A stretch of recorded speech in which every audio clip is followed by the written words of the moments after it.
Desde niño siempre soñé con ser músico. No era un simple pasatiempo, la guitarra que heredé de mi abuelo era mi mundo entero. Pasaba horas tocando, componiendo y creyendo que algún día iba a subirme a un escenario frente a miles de personas. Pero en mi casa las cosas nunca fueron fáciles. Mi padre trabajaba de sol a sol como obrero y mi madre se desvivía vendiendo lo que podía en la calle. Apenas alcanzaba para comer y vestirnos. Mi hermano menor, Andrés, era diferente. No tenía mis pasiones artísticas, lo suyo siempre fue el estudio, los libros, las matemáticas. Mis padres decían que él era la esperanza de la familia. Y yo lo entendía, en parte. Un día, cuando terminé el colegio, tuve la oportunidad de presentarme a una audición para una beca de música en el conservatorio más prestigioso de la ciudad. Era mi momento. Pero ese mismo día, Andrés necesitaba pagar la inscripción a la universidad, y no teníamos dinero para ambas cosas. Mi padre me miró con esa dureza que solo él sabía tener y me dijo: Hijo, la música no ha de comer. Tu hermano puede sacarnos adelante. Esa noche me quedé despierto, mirando mi guitarra, con lágrimas cayendo sobre las cuerdas. Tenía que elegir, mi sueño, o el futuro de mi hermano. Y elegí sacrificarme. Vendí mi guitarra, la única herencia que tenía de mi abuelo, para pagar la matrícula de Andrés. Nadie lo supo. Solo yo cargué con el peso de renunciar a lo que más amaba. En ese momento pensé que lo hacía por amor, porque algún día mi hermano me agradecería. Pero jamás imaginé lo que vendría después. El día que Andrés entró a la universidad fue el más feliz de mi familia. Mi madre lloraba de orgullo, mi padre lo abrazaba como nunca antes lo había hecho, y yo me quedé atrás, mirando desde la esquina con una sonrisa forzada. Nadie preguntó por qué no fui a mi audición, nadie se dio cuenta de lo que había perdido. Mientras él estudiaba, yo conseguí trabajos temporales. Repartidor, ayudante de construcción, vendedor ambulante. Nada me duraba, pero todo servía para que Andrés tuviera libros, transporte, incluso un computador. Yo trabajaba de noche, dormía poco, y en silencio veía como el sueño que alguna vez tuve se desvanecía más y más. Andrés, en cambio, brillaba. Cada semestre lo premiaban, cada profesor hablaba maravillas de él. Se convirtió en el orgullo de la familia. En cada reunión mis padres repetían: nuestro hijo es un genio, será un gran ingeniero.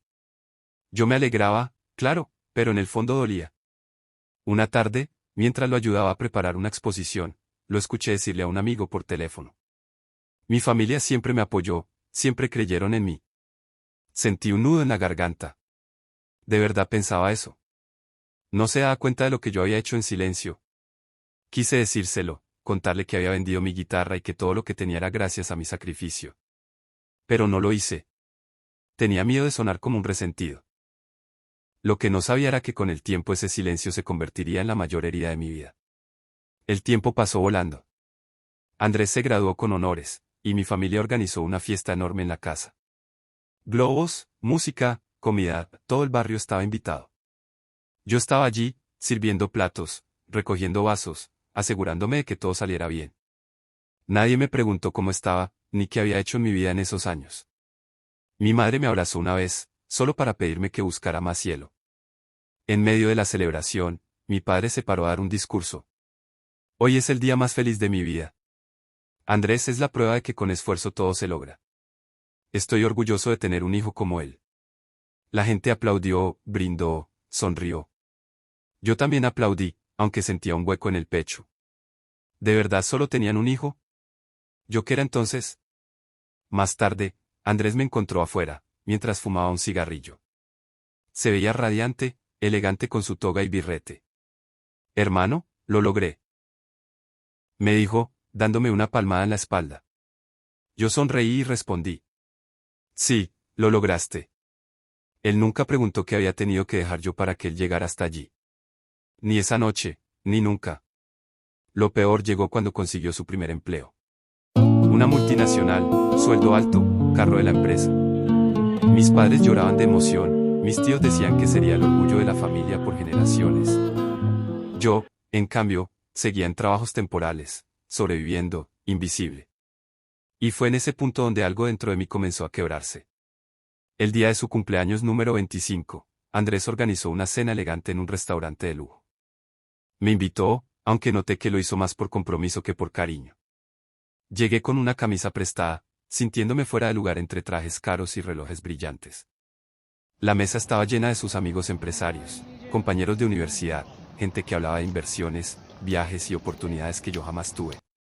En un momento, uno de ellos preguntó: ¿Y tú, qué haces? Abrí la boca para responder, pero Andrés me interrumpió. Él, bueno, se dedica a varias cositas. Nada fijo. Las risas contenidas de la mesa me atravesaron como cuchillos. Mi propio hermano había reducido mi vida a un comentario insignificante. Intenté sonreír, pero sentí como mi garganta se cerraba. Salí al baño, me miré al espejo y me pregunté, ¿en qué momento pasé de ser un hermano a ser solo una sombra? Cuando regresé, escuché algo peor. ¿Andrés hablaba con sus amigos?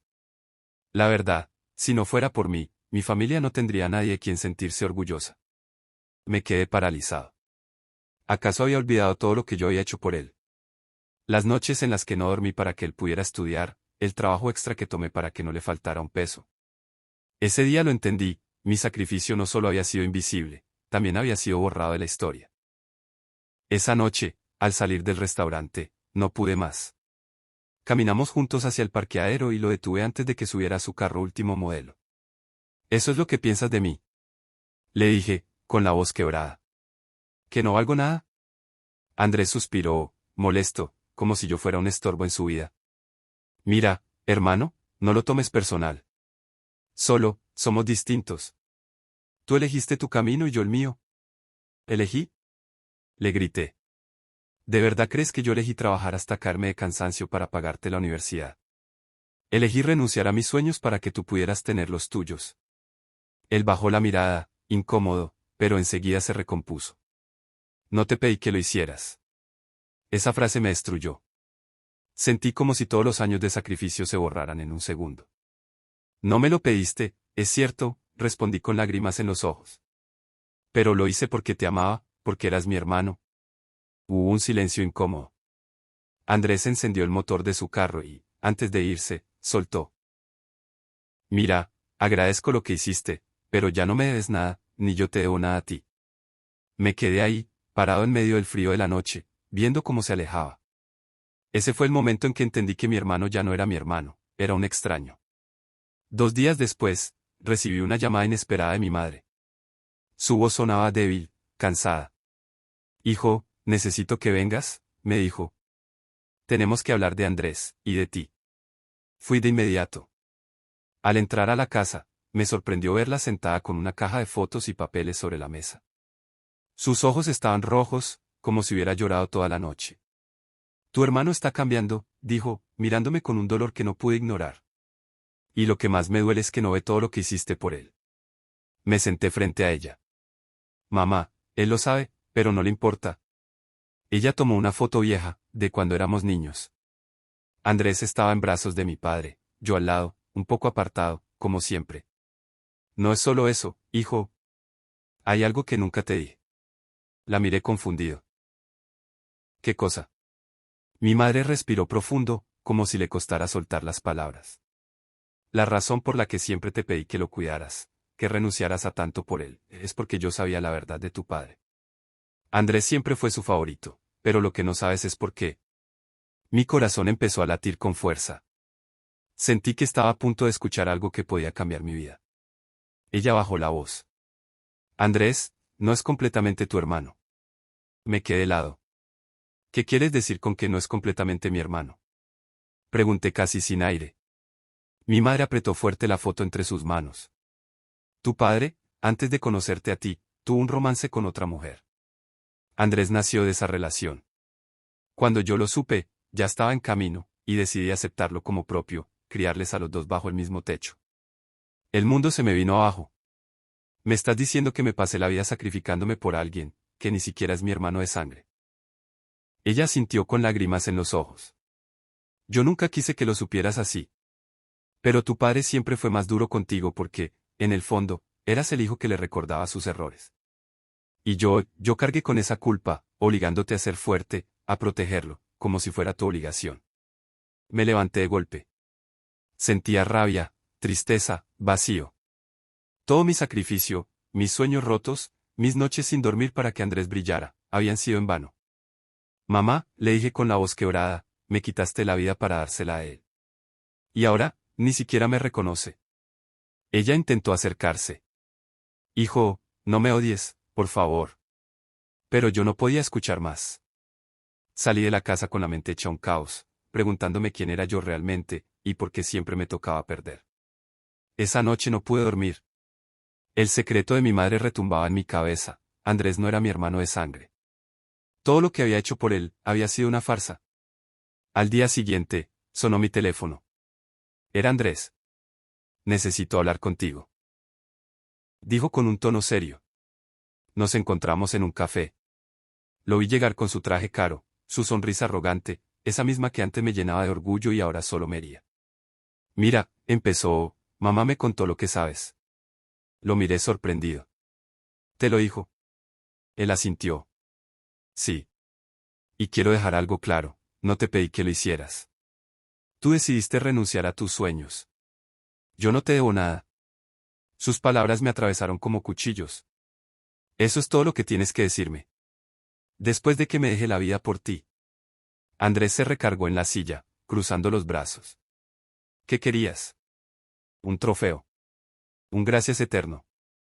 El mundo funciona así, hermano o no hermano. Uno gana, otro pierde. Y tú elegiste perder. Mi rabia contenida se convirtió en lágrimas que me quemaban los ojos. No lo elegí, me lo impusieron. Y ahora me dices que nunca te importó. Andrés se levantó, dejando dinero sobre la mesa. Es hora de que sigas tu camino. El mío ya está marcado. Y se fue, sin siquiera mirar atrás, dejándome destrozado entre la gente, que me observaba sin entender mi dolor. Me quedé solo en esa mesa del café, con la mirada perdida y las palabras de Andrés resonando como un eco cruel. Uno gana, otro pierde. Y tú elegiste perder. No podía seguir así. Tenía dos caminos frente a mí, seguir viviendo bajo esa sombra que yo mismo había alimentado, o levantarme y recuperar lo que me arrebataron. Esa noche caminé horas por la ciudad, viendo escaparates de librerías, universidades, carteles de cursos. Me recordé a mí mismo cuando era joven, lleno de sueños, antes de que todo se tratara de Andrés. Llegué a casa y abrí una vieja caja donde guardaba mis cuadernos de la universidad, proyectos inconclusos, ideas que nunca vieron la luz. Al tocarlos, algo en mí despertó. Todavía puedo, todavía estoy a tiempo, me dije frente al espejo. Al día siguiente fui a hablar con mi madre. Ella me esperaba con los ojos tristes. Hijo, ¿me odias? Preguntó con la voz temblorosa. La miré fijo. No, mamá. Ya no. Pero me debo a mí mismo lo que me negué toda la vida. No voy a vivir más a la sombra de Andrés. Ella rompió a llorar, y por primera vez sentí que esas lágrimas no eran solo de culpa, sino también de alivio. Ese día decidí empezar de nuevo, sin importar mi edad, sin importar cuánto me doliera el pasado. Pasaron los meses. Mientras Andrés seguía en su mundo de fama y dinero, yo empecé a construir el mío desde cero. No fue fácil, estudiaba de noche, trabajaba de día, y muchas veces me sentía tentado a rendirme. Pero cada vez que pensaba en lo que había sacrificado, recordaba que aún tenía una vida propia, y que nunca era tarde para vivirla. Un día recibí un correo, una de mis ideas, guardada por años en aquellos cuadernos, había sido seleccionada para un proyecto importante. No lo podía creer. Era la primera vez que alguien reconocía mi esfuerzo, a mí, no a Andrés. Esa noche, mi madre me abrazó con fuerza. Siempre fuiste el fuerte, aunque te lo negara tantas veces. Y ahora, por fin, el mundo lo va a ver. Lloré en sus brazos. No de tristeza, sino de alivio. Por primera vez sentí que mi vida me pertenecía. De Andrés, no volví a saber mucho. A veces salía en las noticias, otras veces desaparecía entre sus lujos. Pero ya no me dolía. Había aprendido una lección dura, el verdadero triunfo no está en ser reconocido por los demás, sino en reconocerse uno mismo. Y mientras veía el amanecer, entendí algo que me acompañará para siempre, no fui el hermano fracasado, fui el hermano que renació.